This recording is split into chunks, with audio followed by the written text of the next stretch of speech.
물기라도 해야 물어버리겠다. 얼마 전에 물어버리겠다 이 얘기를 하신 분이 있는데 그분이 또 나오셨는 것 같네요. 화면으로 좀 보겠습니다. 무슨 얘기인가요?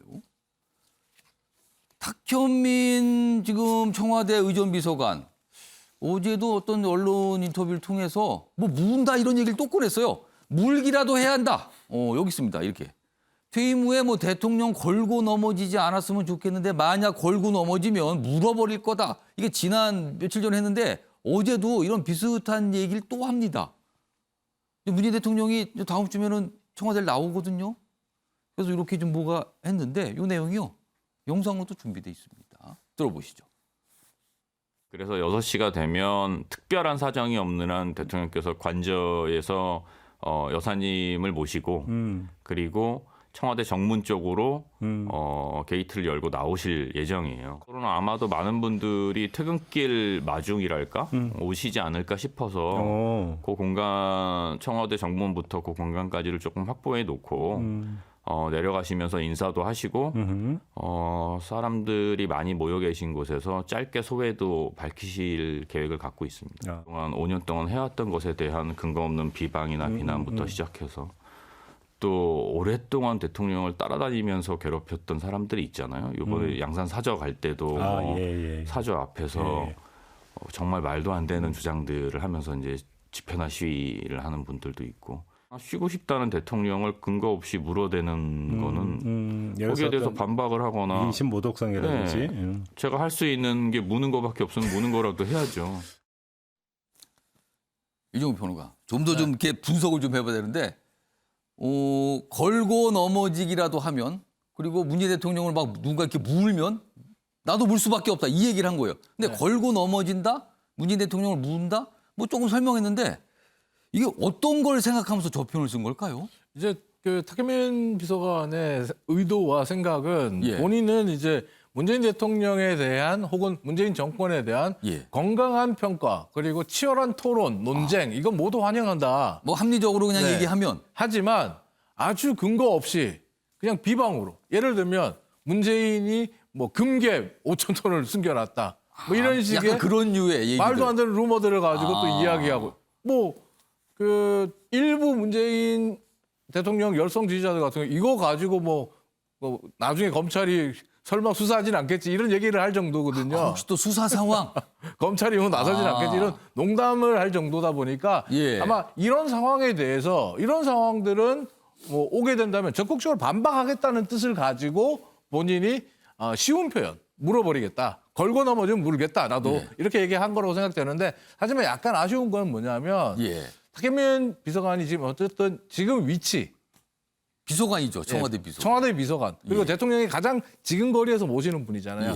그런 분이 어떻게 보면 쉬운 표현이라고 할지라도 물어버리겠다, 걸고 넘어지면 이런 표현을 쓴다는 건 앞으로 뭐 신구 권력의 갈등이 있을 수도 있다는 그런 불안감도 줄 수 있고 또 한 차례 또 폭풍이 몰고 오는 거 아니야? 라는 공포감도 줄 수 있는 부분이거든요. 이런 것도 생각했으면 좋겠고 또 반대로 이 부분은 지금 이제 출범하는 윤석열 당선인인데 그 주변 인사들, 참모들도 생각해 줬으면 좋겠어요. 자신들도 이런 그 쉬운 표현이다 혹은 뭐 의도는 다르지만이라고 표현해서 여러 가지 말들을 하는 것이 오히려 대통령에게 누가 될 수 있다는 걸 생각해 줬으면 좋겠어요. 박봉건 의원께서는 어떻게 들으셨어요? 저는 기본적으로 탁현민 비서관한테 미안한 얘기지만은 왜 이분이 이렇게 언론에 노출이 자주 되는지 잘 이해가 안 되는데. 언론 인터뷰도 자주 해요. 그러니까 의전 비서관이 하는 일이 뭡니까? 의전이 뭡니까? 윗사람을 모시는 거 아니겠어요? 의전 비서관 하는 일이 대통령이 잘 돋보여서 행사를 기획을 하고 뭐 동선 짜고 뭐 축사 순서 자리 원래 배치하고. 의전을 하시는 전담하시는 분은 잘 드러나지 않죠. 그렇죠. 마쿠에서 역할하기 때문에 전면에 나선 일이 없습니다. 그리고 국민들이 의전 비서관이 누군지 잘 모르고요. 솔직히 알 필요도 없고요. 그런데 이분은 희한하게 청와대 현안마다 시식 토크 나서가지고 입장을 밝힌단 말이에요. 청와대 국민소통 수석의 역할을 하고 있어요. 제가 볼 때는. 전번에 저기 김정수 여사 옷값 논란 때도 그냥 남의 옷장을 열어봐도 되느냐라면서 국민의 알 권리를 조롱을 했고 그 이후에도 그 대통령 그 청와대 집무실 이전 관련해서도 그 여기 안 쓸 거면 우리가 쓰면 안 되느냐. 나는 솔직히 도가 넘는 거죠. 국민이 뽑은 대통령 당선인한테 맞대거리를 하는 그런 그 이후에 대통령이 형식이었어요. 약간 경고성 발언도 하셨는데요. 그렇습니다. 그래서 대통령이 그래서 그 언사를 자제하라고 이야기했지 않습니까? 근데도 말 듣지 않아요. 그 다음에 또 나온 게 지금 이거 아니겠습니까? 물어버린다. 물어버리겠다고 그랬지 않습니까? 물어버리겠다 그 자체의 표현도 원색적이지만은 논란이 컸잖아요.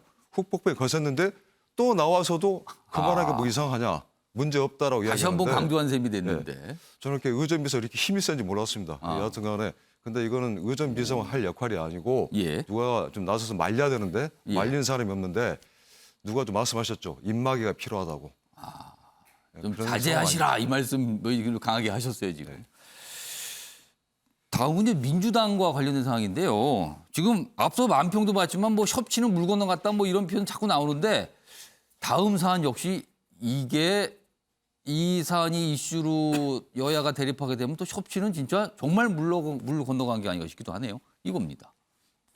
검수완박 처리하자마자 민주당이 말을 바꿨다. 법사위원장 국민의힘에 못 넘긴다. 지금 법사위원장을 민주당에서 담당하고 있거든요. 근데 이게 지난해 여야 합의로 뭔가 약속한 사항인데 이걸 번복하려는 거예요, 지금. 이제는 민주당이 야당이니까 법사위원직 유지하는 게 맞다. 논리는 야당 됐으니까 우리가 해야 된다. 이 논리를 갖고 왔거든요. 근데 중수법 처리 이런 거 생각한 거 아닙니까? 지금 이렇게 또 보는 시각이 있어요. 국민의힘에서 당연히 반발하고 있고요. 자, 그럼요. 작년입니다. 작년에 뭔가 발표한 게 있어요. 그 내용부터 들어보시죠. 21대 국회 후반기 상임위원장 배분은 교섭단체 의석 수에 따라 하되 법제사법위원장은 국민의힘에서 맡는다. 저렇게 여야가 합의했어요. 근데 이게 번복될 것 같아요. 지금 보겠습니다. 박홍근 민주당 원내대표가 이제 인터뷰에서 이렇게 얘기해요. 국민의힘이 검찰 수사권 조정 합의를 파기하는 걸 보니까 그쪽이 파기했네요. 우리도 파기합니다.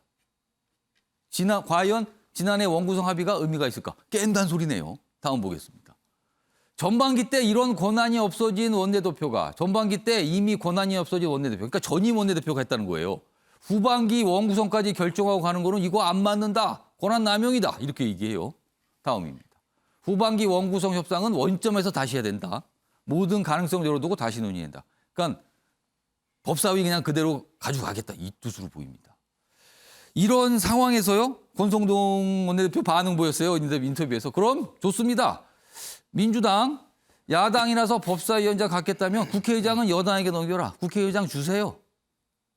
김남국 의원님. 국회의장 주면 법사위원장 그냥 계속 하게 해주겠다는 반응인데 이거 어떻게 보셨어요? 야, 이게 진짜 굉장히 복잡해진 그런 상황인데요. 이거 협치는 안 보여요. 지금 이 상황에서는 지금. 예. 그러니까 원래 이제 지난번에 윤호중 원내대표가 협상을 할 때 사실은 이게 저는 예측이 됐습니다. 그래서 일단은 권한사항으로도 전임 원내대표가 후임 원내대표에 협상할 수 있는 그 권한을 빼앗아 버리는 게 맞냐라는 그런 그럼 그때 하지 말았어야 되는 거네요. 그러면. 그게 하나 있었고요. 그다음에 이제 두 번째는 대선 결과에 따라서 그리고 여야 상황에 따라서 얼마든지 정치적 상황이 변화하는데 그때 법사위원장을 그냥 무조건 국민의힘에게 주겠다라고 하는 것도 맞지 않는다라는 판단이어서 저는 저때 협상이 잘못되었다. 근데 분명히 일단 협상을 했는데. 그러니까 그래서 이 상황이 될 거라고 깨면은 또 깬다고 이제 여러 가지 비판이 나올 거 아니에요. 당연히 비판을 받을 수밖에 없는 그런 국회의장 상황이죠. 달라는데 지금 그러면.